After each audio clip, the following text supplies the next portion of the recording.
Hi everyone, I'm Adam Blocker, back for another video. I know it's been a while, but I've been wanting to make this video for a while. So in the spring, I did some free coaching for some Lionheart IndyCar Series members. Um, I think I worked with about 15 to 18 different guys of different skill levels and sort of, went through a bunch of things with them. But one thing that I noticed when I was working with those different guys, coaching them on road course technique, was that there were several themes that were consistent through, a lot of the different guys, feedback that I had to give them. Basically, that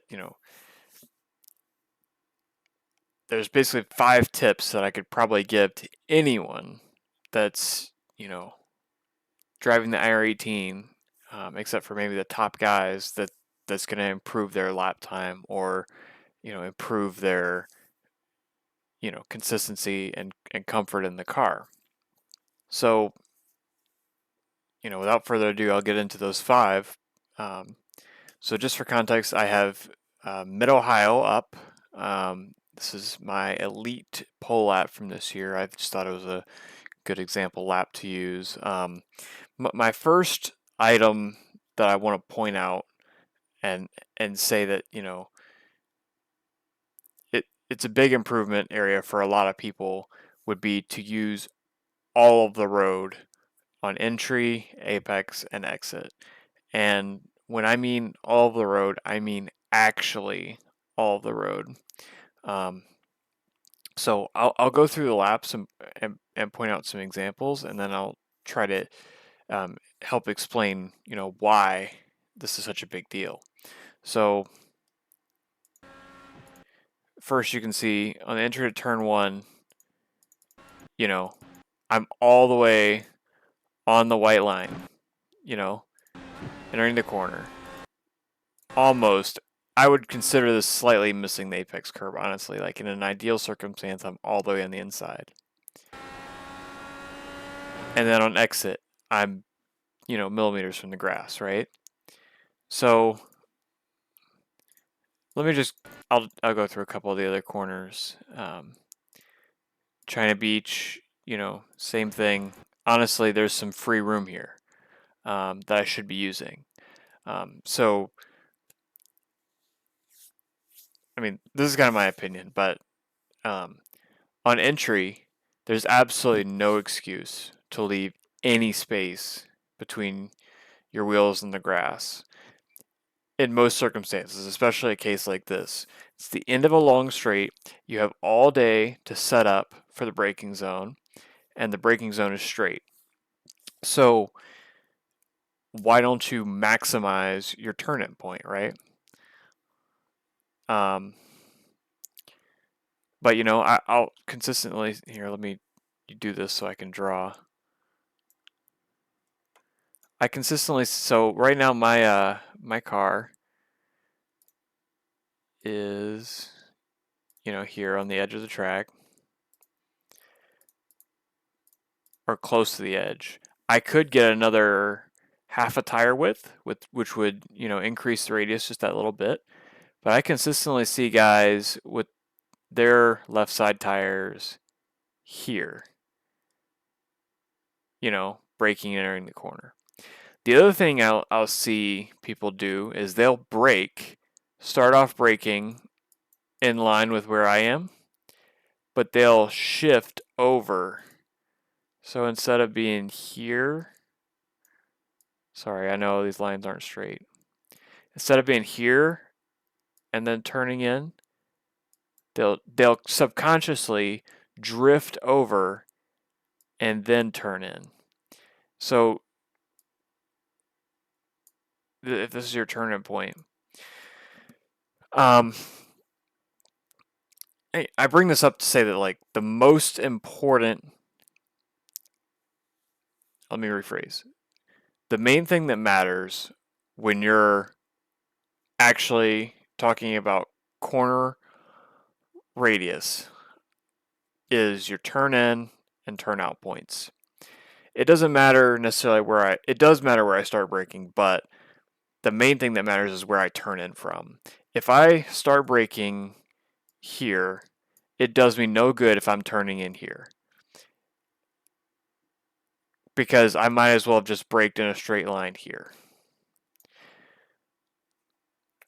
I see so many people do that. Like, so many people fade in the brakes and think they're using all of the track, and really they're selling themselves way short because they're pinching off the corner and taking a really, suboptimal line. That's like, if you take a line that's this far inside in this corner, if this was just a 90-degree corner leading onto another medium-sized straight, I would say that's 2 or 3 tenths.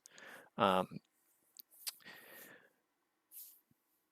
because the other thing is, when you're taking a tighter line, that means you have to brake earlier to make the corner, and then you have less apex speed, and you also have more steering lock in, which makes it tougher for you to get on throttle.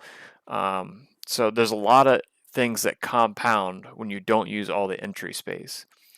And like I said before, in my opinion, especially in a circumstance like this, on the end of a long straight, there's no excuse to not use all the entry space that you have.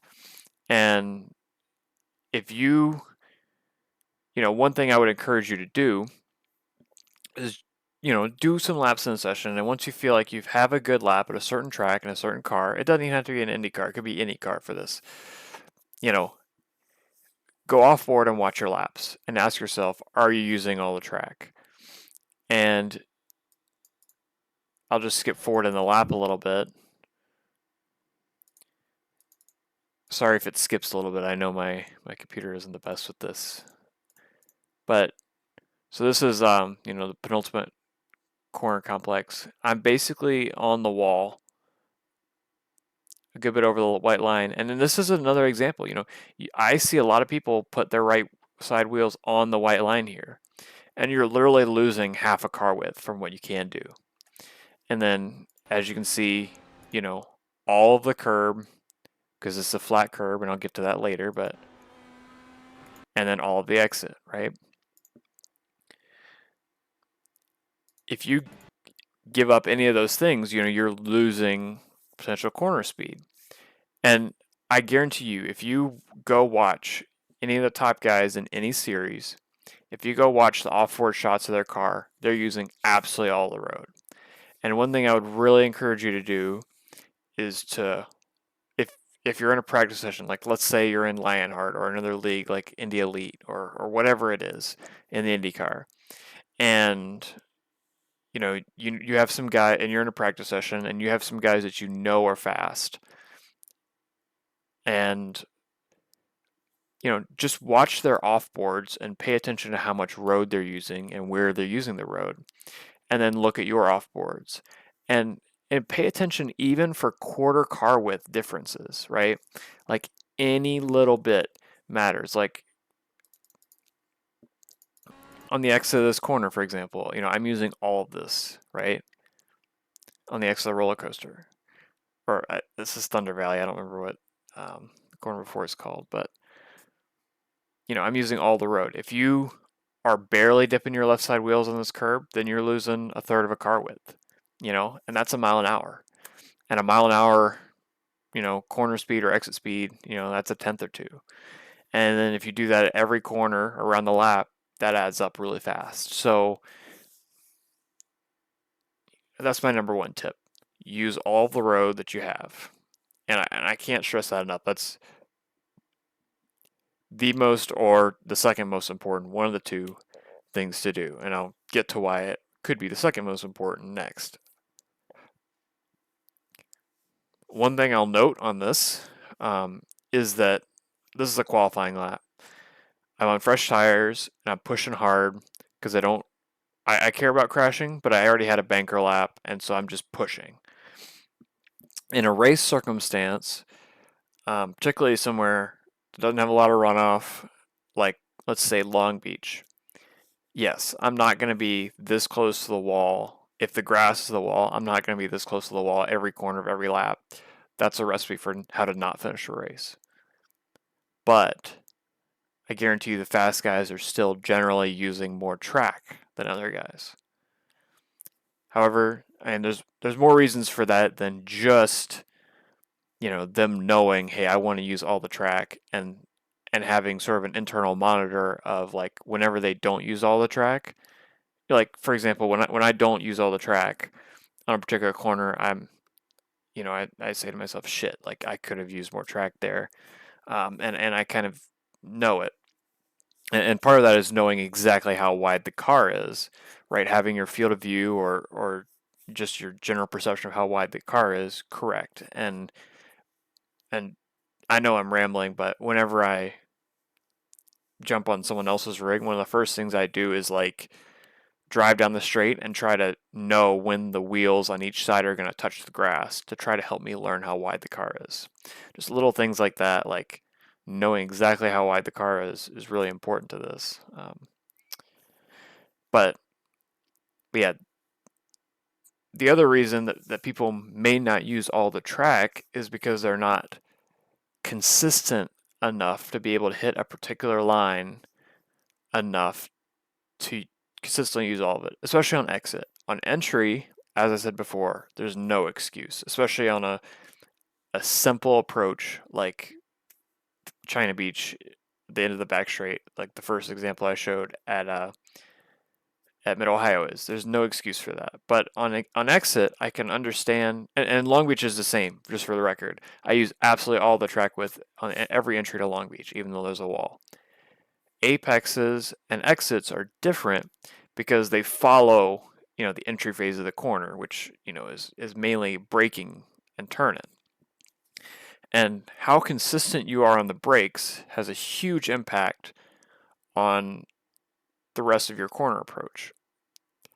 And there's multiple ways, multiple things I mean by like that. I guess mean by consistency on the brakes. One, I mean like general brake shape consistency, but then also I mean good braking fundamentals. Because if you have bad braking fundamentals, the car is going to act less predictably. So I have like 5 examples queued up, and I just want to briefly just talk through all of them. So first, let me go to just a heavy braking zone. This is turn 1 at Laguna. And I just want to talk through what a brake curve is supposed to look like. So the one in color is roughly what a brake shape should look like in the IR18. The other one, is not bad initially, but it has the issue that I have circled. So let me do some more drawing here. And by the way, this is turn 2 at Laguna Seca, if you didn't see the track map. So generally, in an Indy car, you can apply the brakes for a heavy braking zone like this, which I'll get to light braking zones in a minute. Heavy braking zones, you can apply the brakes as hard as you want. The only exception is, if the setup is bad and there's some damper settings that are incorrect or something else, and you're getting locking on initial braking, then I would recommend ramping in brake pressure more slowly. But in IndyCar, you can generally slam the brakes as hard as you want because it can just deal with that weight transfer. However, you should know that like in a different car, such as a V8 supercar or a NASCAR, where you have to really wait on the brake transfer or the load transfer, then you're gonna tail into this more. So this is gonna be more gradual of an application, because you're trying to control how fast the car transfers weight, and you don't want to lock up. But in an IndyCar, it's okay to just get into brakes as hard as you can, as long as it doesn't lock up, right? And the main times you would lock up would be if you're trying to brake while turning, if you're going over a curb, or any of those things, you might feed in the brakes more slowly. But in this case, you can get in the brakes as hard as you want. Then as you lose speed, over the course of this 100 meters, I think at Laguna Seca, you roughly go from here to here, you're roughly going from 170 to 70 miles an hour. You're roughly losing 100 miles an hour. As you know, the Indy car is a downforce car. So all of this period here, I would classify as threshold braking. Let me redraw that line. Here to here is threshold braking. So all I'm trying to do in this period is I'm braking in a straight line, and that's a key note that I'll cover in a minute as well. But I'm threshold braking, and I'm literally just trying to brake as hard as I can without locking up. That's the whole name of the game. And I can apply more pressure initially, like here, because I'm going at a higher speed, so I have more downforce, and therefore I have more tractive capacity in the tires. As I lose speed, I lose downforce somewhat significantly. So I have to start trailing off even though I'm in a straight line because I will lock up. And you'll notice that, like for example, if you're approaching a brake zone at 70 miles an hour versus 170 miles an hour, your initial brake application, you have to go to a lower pressure if you're at 70. Like you maybe would have to go to here if your initial brake application, if you were braking for a 70 mile an hour corner. Or if you were braking from 70 miles an hour to enter a corner and you were threshold braking. For example, if you're like, or if even lower, like 45 miles an hour, if you're braking for your pit stall and you don't want to lock up, you're going to have to brake at a much lower brake pressure, right? So that's the basic idea of threshold braking. And you can see even this other brake trace, they're doing the same thing. And we are taking slightly different lines here, so there's a reason why there's a different brake pressure threshold, but it's not really important. But basically, like the more pressure you can add without locking up in this section, the better. But the most important part of the braking phase in terms of consistency and hitting your marks and just general comfort with the car is how you trail off the brakes. And you can see there's a radical difference here. Like this, the white curve just falls off a cliff, right? The weight that you're transferring in the car right as you're turning in is then shifting rapidly backwards because you're just letting off the brakes suddenly, and so the front is snapping up, the rear is snapping down because you're stopping that deceleration.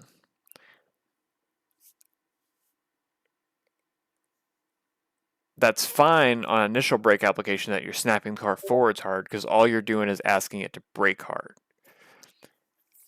On brake release, you're both trying to transfer weight more evenly to the car, you're trying to turn into the corner, and ideally you're still trying to feed some brake in to keep the car on the ideal traction circle. If you're not familiar with the traction circle, I would highly recommend just looking up that concept on the internet right now because it's very important to driving and racing in general. But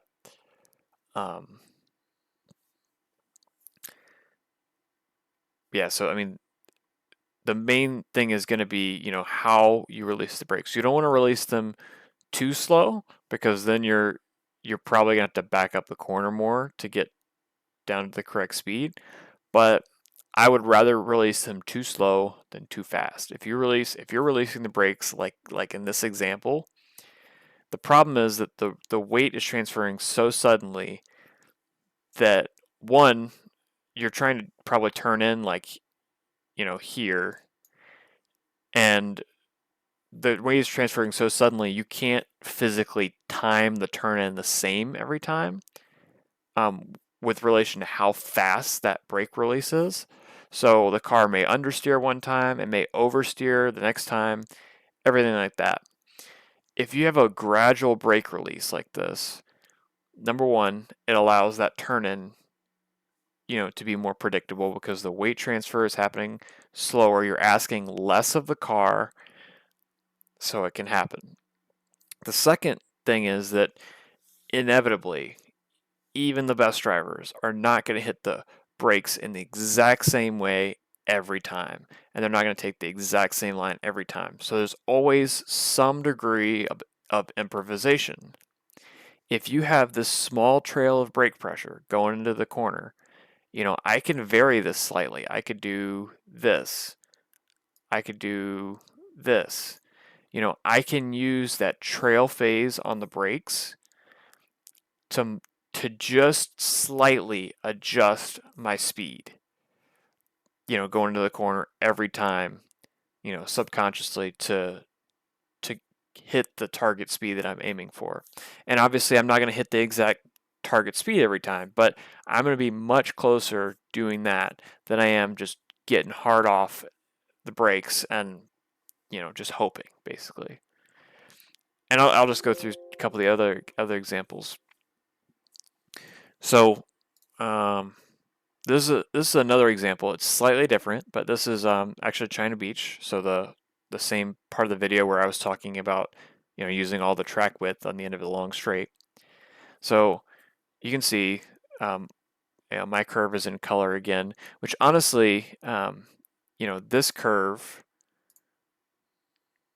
my brake release, and this is one thing that I know that I should work on, should be smoother. You see how it's kind of jagged? It should honestly probably be more like that instead of dipping down, up, down, right? Just wanted to point that out. I know I'm rambling, but so yeah, I mean that's not ideal, but it's much better than this, right? A sudden release in brake pressure, oscillation, and I looked at the wheel speeds on this run, and it's not lock up. It's just how this person was releasing the brakes. Oscillation, and then they get off the brakes. So this behavior that I have circled previously is going to make the car behave really unpredictably. It's going to be why you can't consistently hit a specific line. You can't, you might brake at the same point and have the car do different things. And the same, you can see the same thing in the next corner, right? My trace has a little bit of it, but this trace is much worse, right? The white trace. And if you do that sort of jab, you're literally asking the car to go from pitch forward to pitch back to pitch forward to pitch back. The car is trying to do way too much, and you've lost a good portion of your potential tractive capacity in all that oscillation. So then when you turn in, the tires just won't do what you want them to do. Fading off the brakes is by far the hardest thing to do in racing, like fading off them smoothly and consistently. It's by far the hardest thing to do in racing, but it's also it and using all of the road are the two most important things. That's why some of the fast drivers are really fast, because they are super smooth getting off the brakes. That's where a lot of the speed is. And that's just how it works, right? So yeah, I'll go through a couple of the other examples here, just to drive it home. But they're slightly different. So this one is an example of threshold braking and the inconsistency there. So, instead of having just a large peak, for some reason, and this is not lockup related, we're oscillating the pedal on threshold braking, and you guys know that I've already covered the general brake shape. It should generally look like this, although, like I said, probably smoother, less choppy releasing the brakes, especially not this big hump, right? You definitely don't want that. That's probably modulating a lockup or something like that, but like the release here would be modulating a lockup probably. But the main thing I'm talking about is this. This should be like that, or I mean, more ideally, because you have more brake pressure in this area, you could be like this, right? there's no, yeah, it's just, not the correct technique. And one thing I'll say while I'm thinking about it is, this is something anybody can do. Anybody can pull up brake traces in VRS, Motec, McLaren Atlas, any telemetry software, and just look at the shape. And if you have questions, feel free to send me messages with your brake shape and be like, what can I improve on this? And I might have to do some laps on a particular track and do some overlays or whatever, but I can get back to you and say, this is maybe how you could improve it, right? A couple other examples, but this is a little bit different. So this is a high-speed corner at Laguna Seca. This is the left-hander leading onto the back straight, as you can see in the track map. So the way I like to think of light braking zones is, or the way I like to think of braking technique is that the most important part of the brake technique phase is the release of the brakes. You have to release smoothly. So if it doesn't matter how much braking is required for a corner, I need the brake release to be smooth and gradual. So even if it's a corner like this where the braking application is short, I'm going to have that gradual application. Maybe this example, yeah, this example might be better. So, I would say roughly in these two, this is turn one at Mid-Ohio, by the way, another fast corner where you just need a dab of the brakes to make the corner. The white reference jabs the brake hard and then releases suddenly. Where my curve, is it's more prolonged, but it's less braking, but more gradual. And basically what happens here is this, like, if you took the area of this curve and compared it to the area of this, it's probably similar. It may be slightly more, but let's say, just for argument's sake, they are similar. It's still going to be a less effective brake application because of the slope here. Like, this slope is way too much getting off the brakes. It's the same thing as what we were just talking about. It's not smooth. You're not going to be able to be consistent with it. But if I have a smooth, more progressive release of the brakes, that's allowing me to be more consistent. However, if for some reason I needed more stopping power, I wouldn't increase the slope of this. That would be the wrong way to go, right? Because then I'm getting that unpredictability on turn in. What I would do is I would extend this out like that. And so I'm getting the same, progressiveness, getting off the brakes, but I can ramp in more brake pressure initially if I need more area, right? If I need more total stopping power. You never want to resort to jabs like this because this is how you end up overslowing for high-speed corners, because what happens is you're getting off the brakes so harshly that the car is doing unpredictable things. You can't hit the same line every time. A corner like turn one at Mid-Ohio is really line sensitive. So if you're missing that line slightly, you know, you're not going to make the corner, and therefore you're not going to have the confidence to attack the corner as much. And so you can kind of see how there's a negative feedback loop where, getting off the brakes harshly leads to a lack of confidence as a result of crashing or inconsistency, while potentially braking less hard but for longer, and letting off the brakes more gradually leads to, a more consistent approach.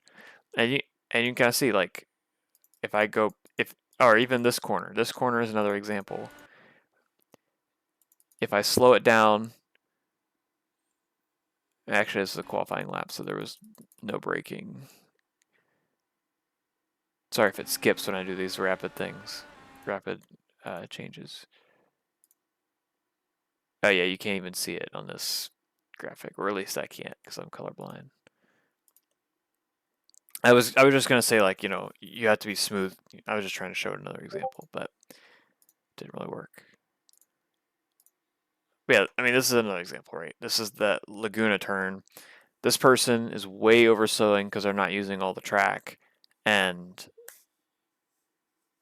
or they may be using all the track, but they're way overslowing, and they can't get confidence in the car because of the same reason. Um, so that's the general same point. Smoothness getting out the brakes is really important.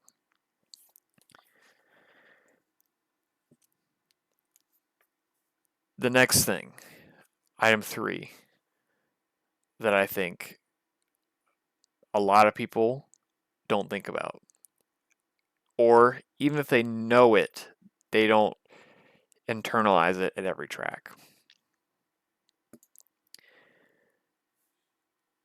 The rule of thumb, when at any circumstance, the rule of thumb at any track is the corner leading onto the next straight being defined as a flat out section where you're going to carry momentum, is the most important corner. You cannot sacrifice that corner at all. The exit speed out of that corner is important. Now, you do whatever you can before that corner to maximize time, but you never want to sacrifice exit speed out of that last corner. So in this 3-corner complex after the back straight at Mid-Ohio, so you got China Beach, this left-hander over the rise, and then this right-hander at the bottom of the hill, right? Then in the IndyCar, at least, it's not like this in all cars. The S's here, the S's are flat. So this is effectively a straight because you're carrying a lot of this momentum all the way down to turn 4. And turn 4, you don't have to compromise. You don't have to like do any special setup for, or sorry, not turn 4, the 4th corner or the next corner in this complex, the entry to Thunder Valley. You don't have to do any special setup for because you have a free setup in. It's not free because it's difficult because of the S's and everything. But my point is, you don't have to sacrifice any corners to get a good setup here. The reason I classify these 3 corners as related is because if you notice, I have to compromise the first 2 corners to be able to set up for the third one. So, the exit of the first one, China Beach, I exit in roughly the middle of the road. And I'll sort of explain why I do this in a minute, but I exit roughly in the middle of the road, and then I exit this left-hander again roughly in the middle of the road. My whole thought process, the whole time I'm going through this complex, any lap, race or qualifying, is I have to get in this position entering this corner every time. If I miss, if I'm too far right here, then I might as well have, screwed up the last 2 corners because I just lost more time than whatever I gained in the last 2 corners by taking more track. The exit speed out of the last corner in any complex is always what's most important. Now, how you get there, you don't want to sacrifice too much to get there, because if you can get the same exit speed using an approach that's more aggressive, then go for it. And I'll show an example of that on the same track. But, so, and just to note, like, I mean, this isn't the perfect example because I'm exiting the track in the middle of the road here as well. Because if I exit too far left, then I have to lift through the S's. So really, this complex is more complex, I guess. But kind of like the perfect example is like the Silverstone S's. You Maggots and Beckett's Chapel. You have to compromise every corner through there up until the last one where you care about exit speed. The same thing goes for the S's at Coda. You know, the main thing that matters is the exit speed at the last corner. If that's bad, then every other corner might as well be bad. The same thing is like at Suzuka and the S's there. There's like 5 corners in a row. You compromise most of them, and then you take the maximum exit speed you can out of Dunlop. So the whole time I'm going through this sequence, I'm trying to aim for this, right? Now, what allows me to get there? So if I go too far right here, I cannot physically get over in time to still make the corner well. Because the other thing that will happen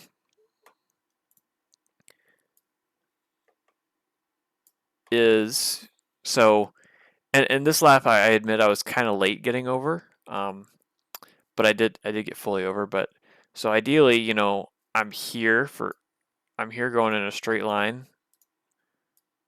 for a bit, and then I turn in. What happens sometimes is, let's say you went all the way to the right on the previous corner. So you're coming in from, that's too extreme. You're coming in from a big angle. This is probably exaggerated. And then you meet the same point, but then you turn in.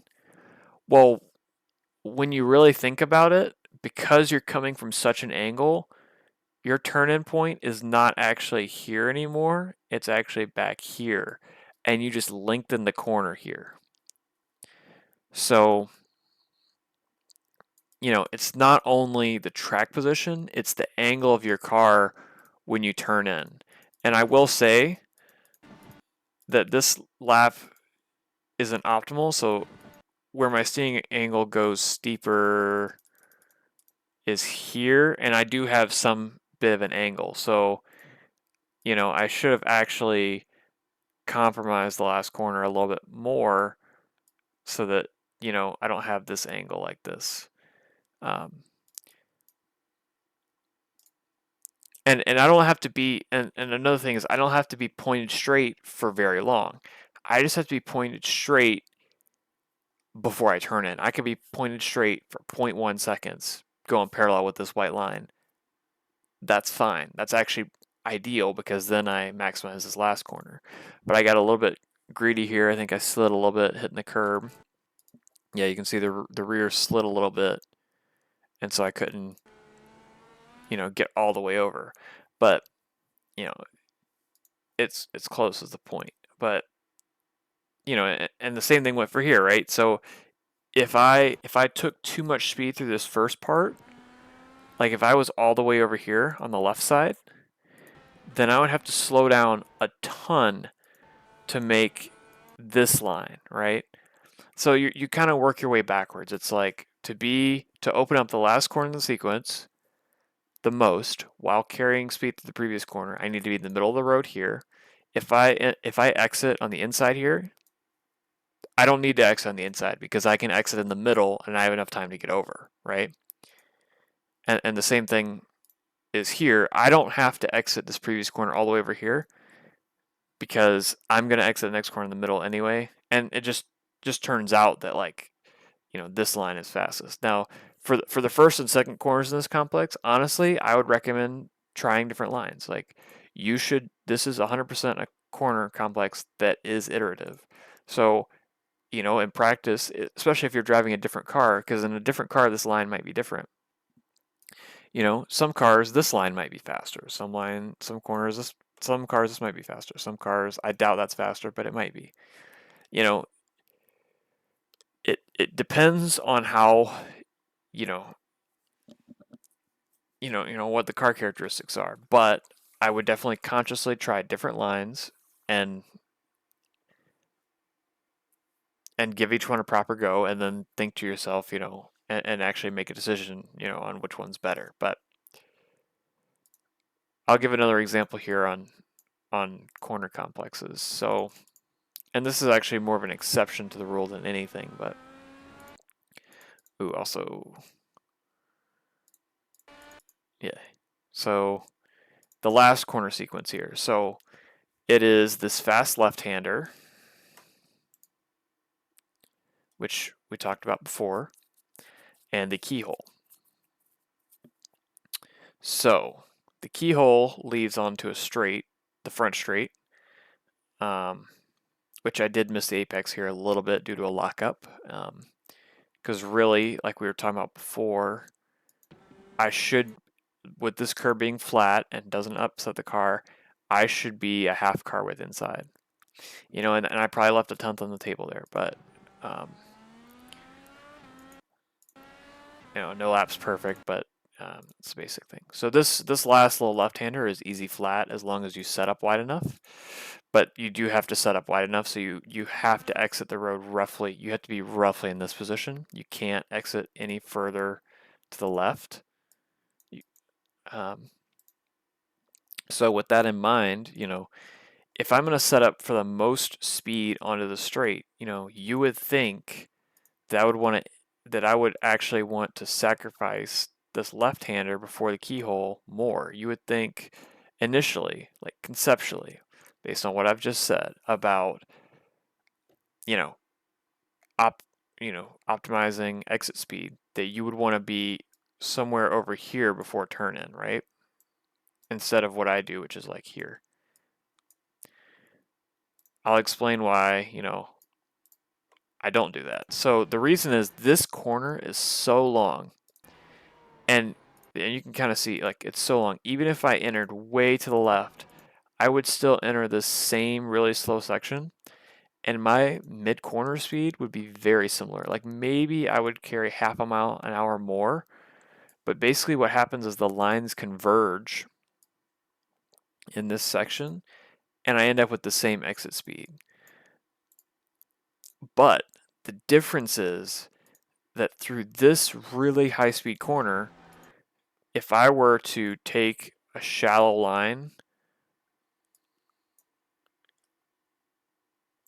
if I were, instead of, taking this line going all the way to the outside, if I were to take a shallow line, we're talking 10 or 15 miles an hour apex speed.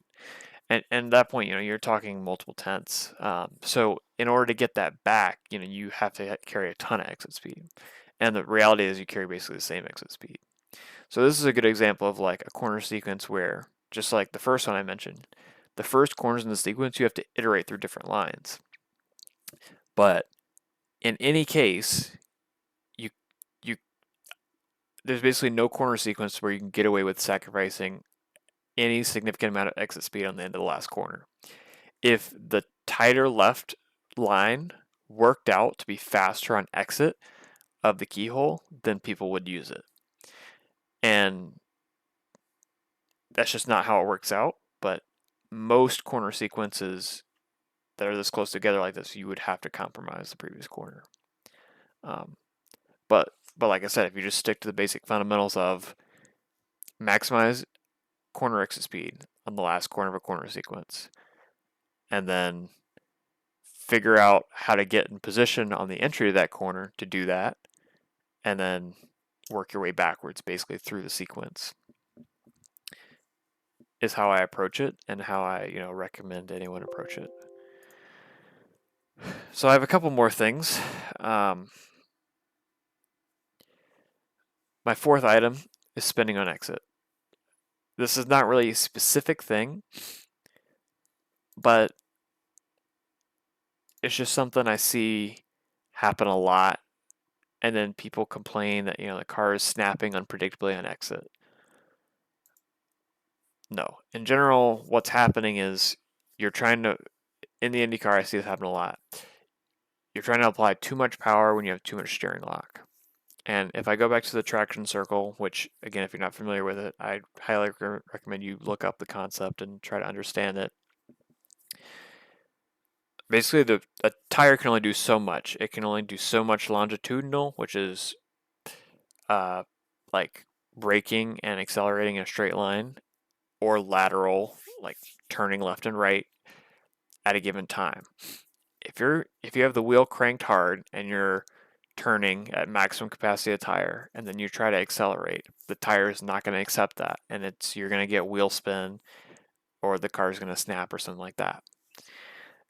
And I see this happen a lot. And normally The problem is not on corner exit, which is really frustrating for people because they see themselves spin on corner exit and they think it's a problem with how they're exiting the corner. Most of the time, it's related to either carrying too much entry speed or not using enough track. So, what I mean is, actually, let me get a better, like, wide out view. So, let's just pretend for a second that this corner is an independent corner. So what I mean by that is you want to use, like, let's say the optimal line through here is this, a perfect arc, and you're using all the entry and all the exit. If you are entering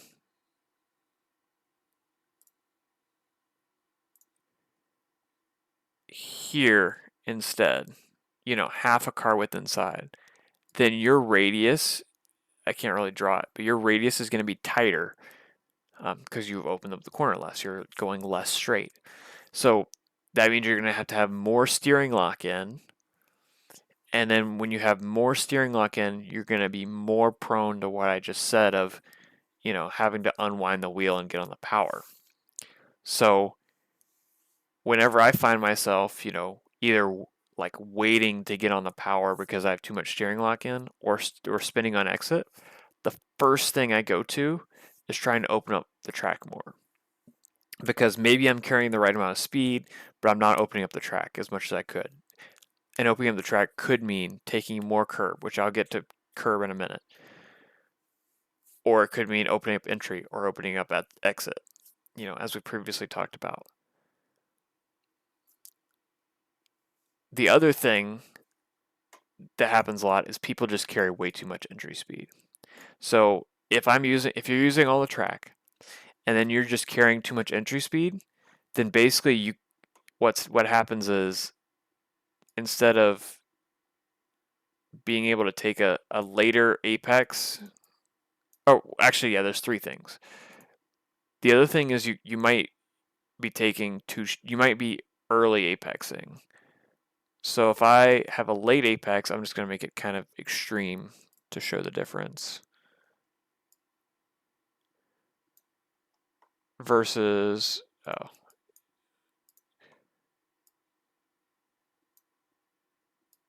versus this. The blue line has a much straighter, like, let's say, so basically I'm entering wider and squaring off the exit. The act of squaring off the exit is straightening up the wheel, so then you're able to put the power down faster because you're asking, less of the tires because you're not trying to steer. Obviously, you can apex too late, because then at some point, if you keep going further out here, you're just adding too much distance and you're not getting any exit speed in return. But that's another thing to look at if you're struggling with spinning on exit is apex later. You might be apexing too early and then just having to wait forever to get on power because you're having to steer so much on the second half of the corner. And then the other thing, like I was saying, is too much entry speed, which is kind of related. If you're early apexing, you're probably carrying too much entry speed, but it's a similar thing. And the really hard part about this is it might be really subtle. Like, instead of my apex being here, it might literally be a half a white stripe, or one stripe too early, and that's going to cause a lot of problems. So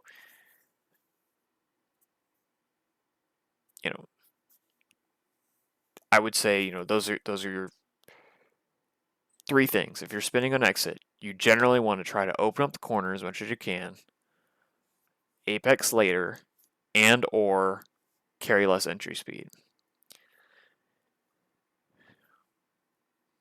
If any of those three things don't work, then I'm going to go to item 5 on the list of tips. and say that it probably has to do with curbs or transitions. So, and it's not really what I was initially describing. So,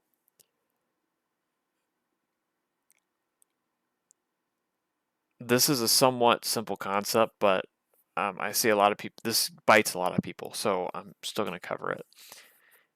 Anytime you're going over a curb or anything that's going to unsettle the car, you want to ask the car to do as little as possible so that it acts more predictably. So, for example, this corner is a perfect example. The road, you can see it in this graphic, falls off a lot. Like the camber, the shape in the road changes such that the rear tires get unloaded on exit.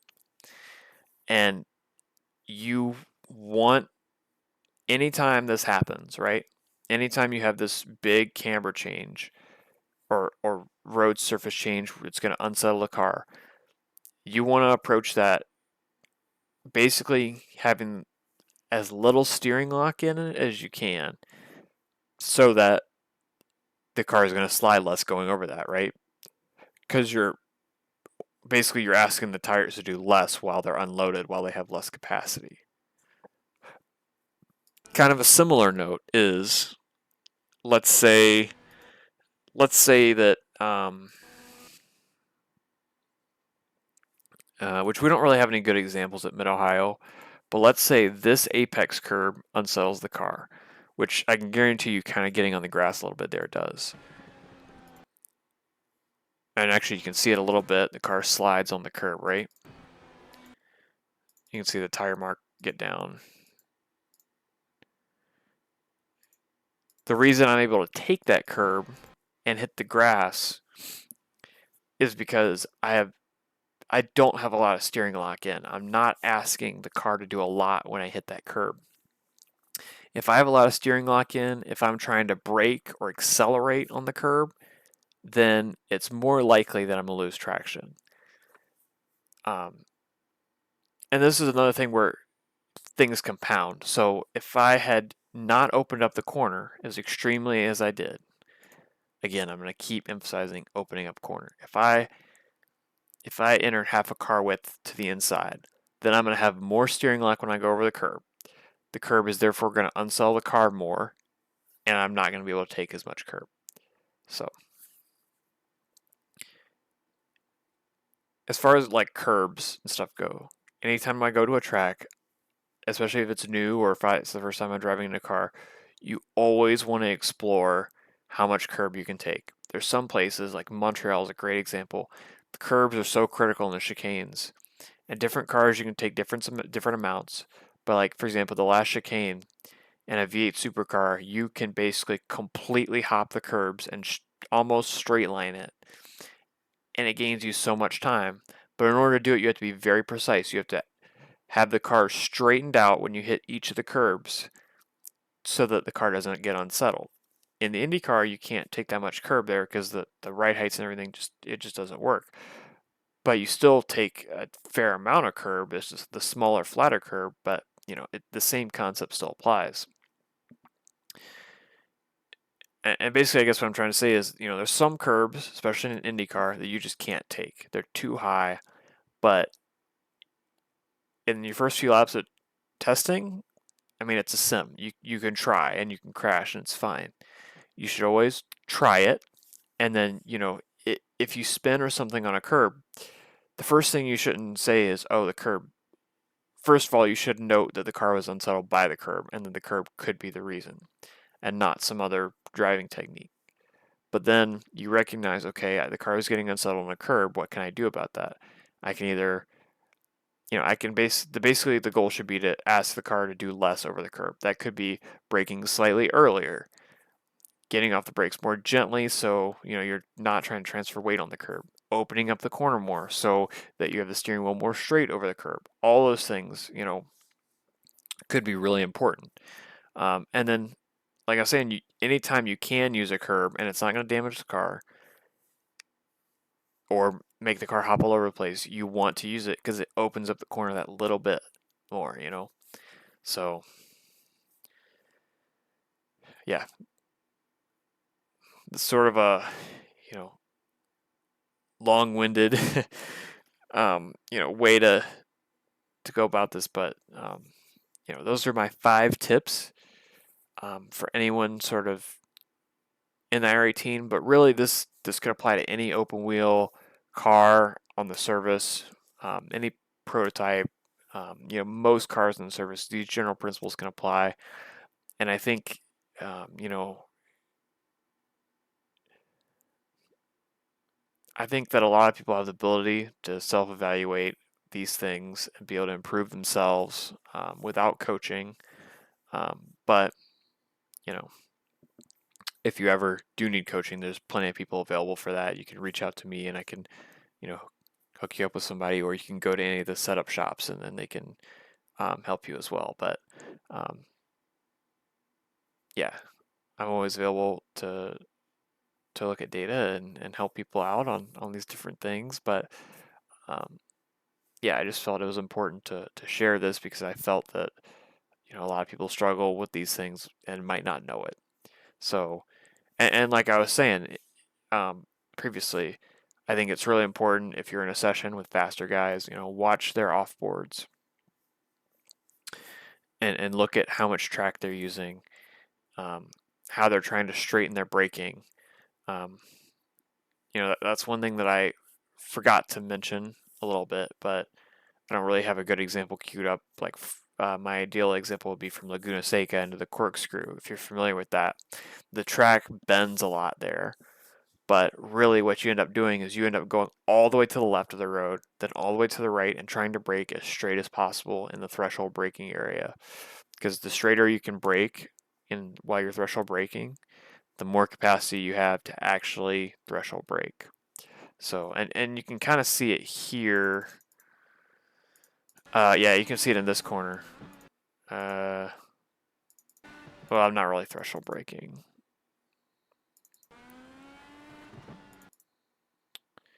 Yeah, there's probably not a good example here, now that I think about it. But anyway, yeah, enough of my rambling. As you can see, this is all done live for sure. So, yeah, see you guys in the next video. And yeah, definitely give me feedback on any more videos that you would like to see. I know it's been a while since I've made one. And yeah,